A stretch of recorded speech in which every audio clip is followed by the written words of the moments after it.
Good morning. This is Mr. Burns, CPDLF science instructor, and it is Monday, May 21st, and I'm bringing you the 37th chemistry launch of the year. This is the last week of school. Okay, you've made it, and so I'm really glad. But use this week to catch up if you're behind. And let me say one more thing: not only catch up, but keep the quality up. I'm getting lots of work, but it's not all the best quality. What good does it do to get a 0 and submit the work and get a 0 or anywhere near a 0? You need to keep it up or it isn't worth doing at all. Okay, let's just take a look at what we did last week. You did a lesson called Neutralization 514, another one called Organic Compounds 515, Hydrocarbon Chemistry 516, and you took quiz 3. It was a chapter review, 517. Most of those are coming in really good.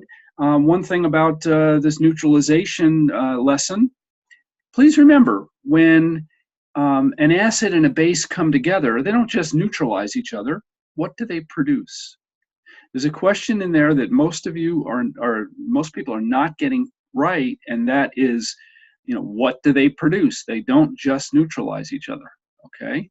There's two specific things that are produced from a reaction between an acid and a base. Most of the rest of this is good. Just remember that, for lesson 515, organic compounds not only include carbon, they also include hydrogen, okay? So just a certain point on that. But not all compounds that have carbon and hydrogen would be considered organic. Okay, so look carefully at the definition of that. Okay, enough on that. If you have any questions on any of those things, please let me know. I'm very glad to help you.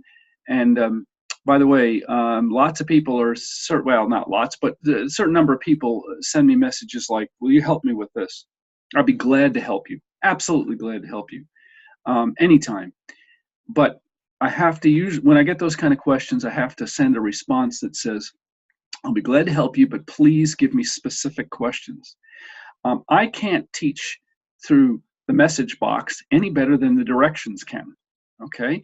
And that means if you're going to get my help, I have to know what you need help with, okay? The more specific your question is, the better I can answer it. So get in there, begin to do the work on it, and then when you have a specific question, please let me know. I'll be glad to help you.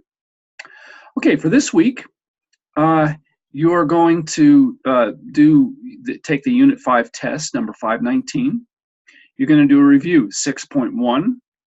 You're going to take the semester exam, 6.2, and the final exam, 7.1. Again, if you need any help on those things, please let me know. I'll be glad to get in there, but I need to know what you need help with. Okay, our reflection question for this week is, what was one new thing you learned in chemistry this semester? What was one new thing you learned in chemistry this semester? Well, that's it. So have a great week. Give it all you got, and let's finish well. And I'm sure we'll be talking again. Bye now.